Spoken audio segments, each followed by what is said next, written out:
Hey guys, six shooter here. We got a PX4 Storm by Beretta, chambered 9mm. They also come in 40 and 45 caliber. So what this review is not going to be is breaking it down and showing all the ins and outs of it. That's what it's not going to be. What this review will be is what do I think about it? Am I biased? Am I some fanboy? No, I own SIGs, I own Berettas, I own Walthers, I own Springfield Armory, I own Colts, I own revolvers, and a mixture of different things.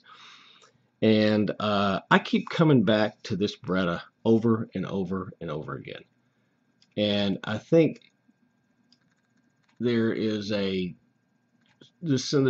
specialness about it, that features that I like, that I'm going to share with you guys.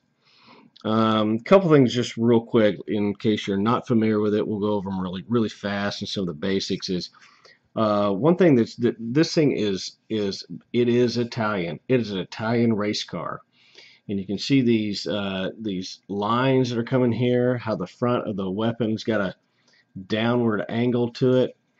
It is a handsome looking pistol. If you can just get some good looks on that guy right there. It's got the rail for some lasers or flashlights, whatever you need to put on it. White dot sights work great. They do not glow in the dark, but they work just fine. It's got a decocker on here. So the way that works is if you do not want to fire the firearm, or you want to put it in a safety mode, you bring down this decocker, and if you look right in here, right in that little like button, it's sort of like a connector to the firing pin. But as you bring the decocker down, you'll see it move, and what ends up happening is the hammer just hits the metal, and is on it, won't fire the firing pin, and it quote unquote releases the hammer. So a really nice feature there. Barrel rotates, which causes a transverse exchange of the energy. And to get a good close-up and look on that, when I pull the slide back as if a chamber is fired, you'll see this little square boxy area here will turn. And it's not much. It's about, maybe an eighth, maybe a quarter of a turn, but it's just enough that when, boy, you go boom and that thing comes back, it makes it a much softer shooter. Let's see. Back straps. Where's my little pointer here? It comes with a small, medium, and large. And what it is this. You see this line right here that comes up and goes across. That's what you can change. And the way that you change it is right here in the back. You lift this little thing up about that far, and it stops. And this is like a metal U-shaped piece of metal. Let me get a good zoom in on that. And this just gets lifted up, and it's stiff. It's not in there really tight, but to give you a good show of it, that's how long it is. And what that does is holds that back strap into place, and then you can just pull this off, and it takes some prying sometimes, but then you just push that thing back down in here. Now I've greased this one, and it went in really smooth. But when the first time you do it, it won't be that way. But at least you know that you just get a big flathead and lift that thing up tight, and you won't break anything. Got an empty mag, empty gun. That's what it looks like. Let me get the zoom back in. Autofocus. Lefties will like this as well. You've got the chamber lock. I mean the mag lock right there, and this is the right side, and you've also got the same thing on the left side. Ambidextrous, and this thing is pretty easy. Some people have complained that if you can see how that thing shoots out, it's pretty easy to control with one hand, especially if you lay a thumb on here. So if I'm holding the weapon like this and lay a thumb, you can take it on or off safety fairly easily. Which brings me to where the area where I really like this firearm for concealed carry. It's a little bigger. I mean, it's not as big as the biggest ones. It's a compact. It's right in the middle, but it's not small like an LCP or a 238.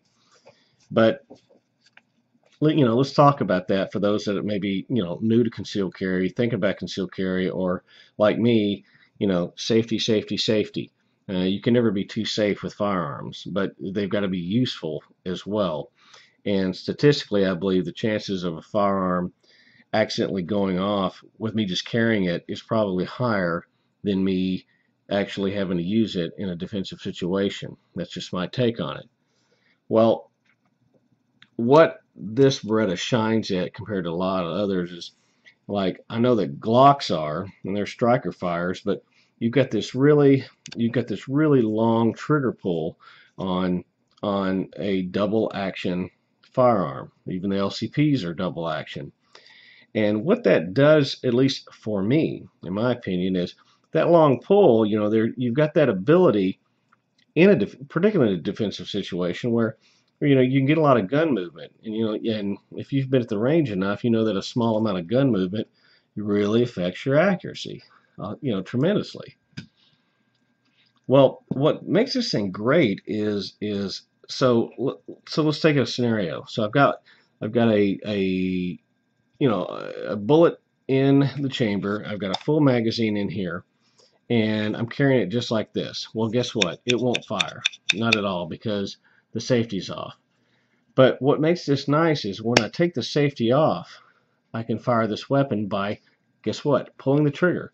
When I pull the trigger, this hammer, you'll see it start to go back. So your very first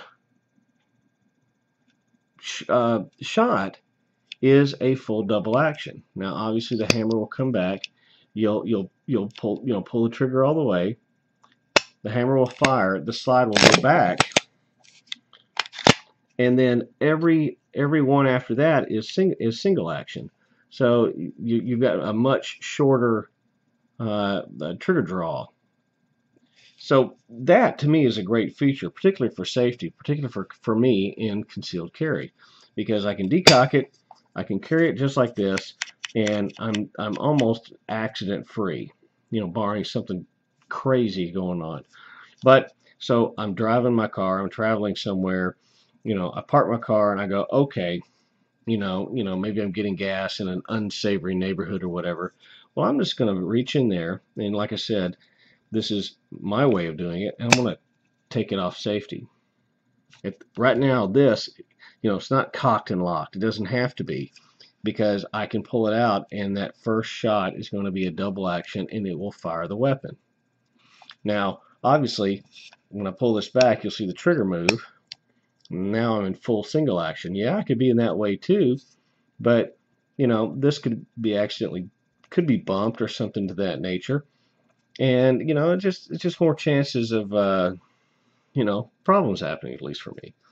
But get back in the car, start driving. I want to decock the weapon. There I am. But most of the time, I would probably carry it like this in the car, and then when I'm getting out or walking around, I'm going to leave it like that, because at this moment, I can pull it out in double action. Now, my SIGs don't work that way.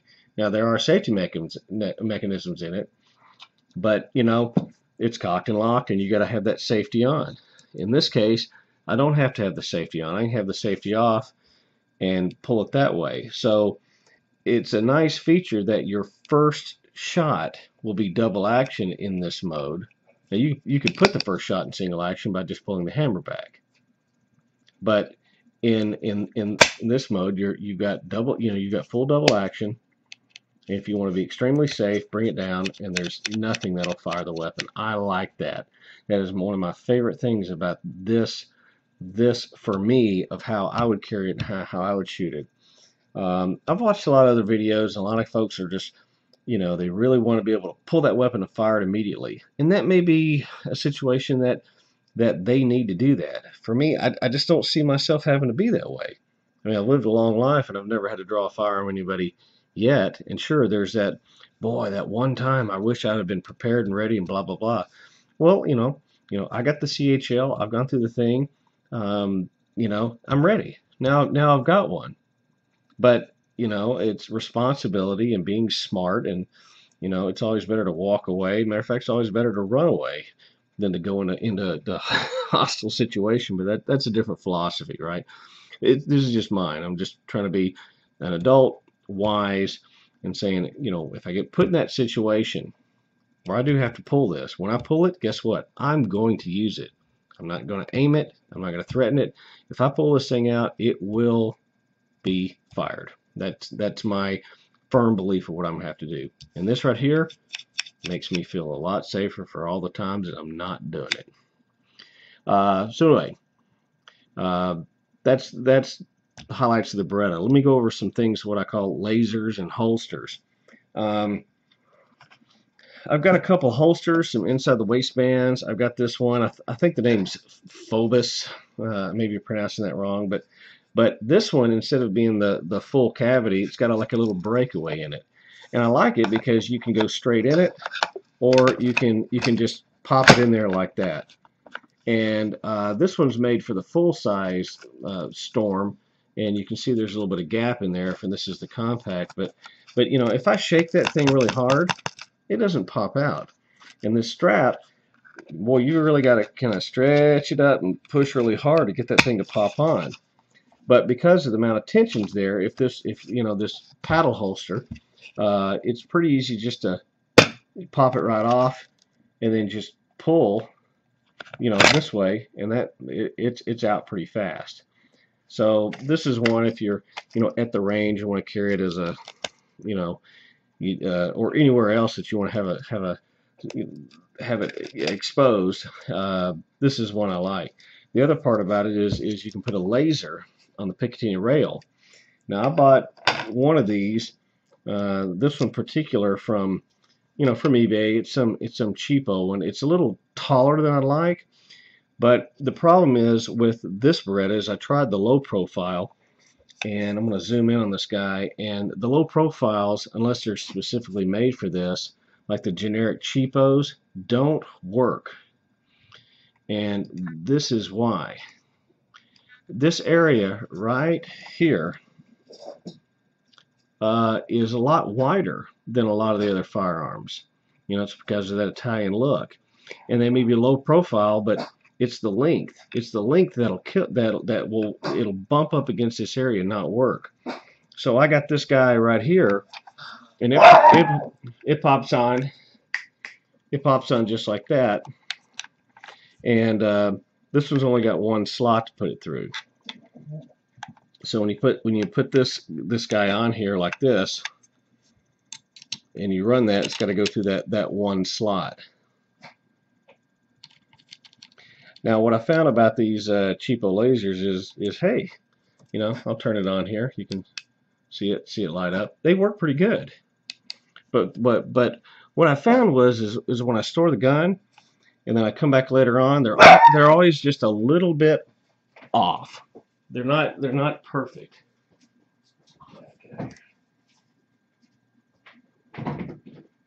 Sorry about that. Dogs are barking, wanting to go outside. They're not always dead on.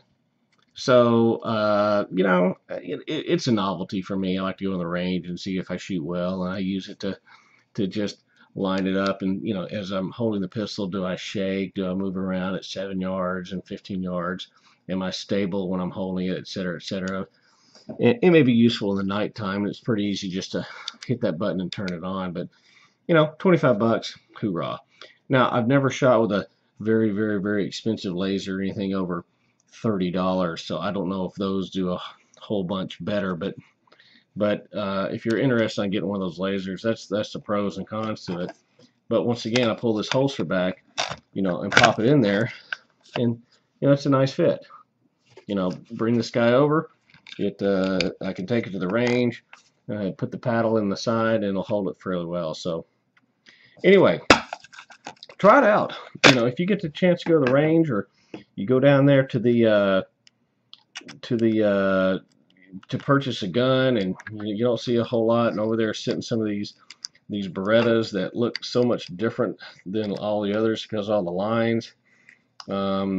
You know, pick one up, get a feel for it, shoot it.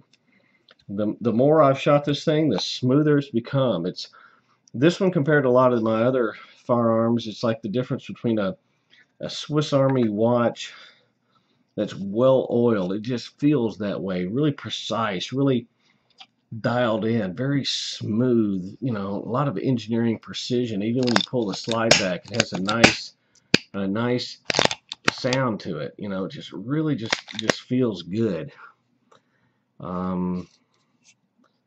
Other than that, besides the fact that it's good for right-handers or left-handers, this push button can be swapped apparently fairly easily to the other side if you're lefty. Of course, the shells still come out in your face, but other than that, I think I got this thing for about $500, and I can't remember if I've mentioned this already, but I think where they shaved the cost is, you know, they didn't put the glow-in-the-dark sights on there, but from my perspective, you know, unless they're charged up, meaning they've been in the light and hold that charge for a while, they really don't do you that much good. And the case that comes with it is, it's not as good a quality. It feels like something you get a cheaper 22 in.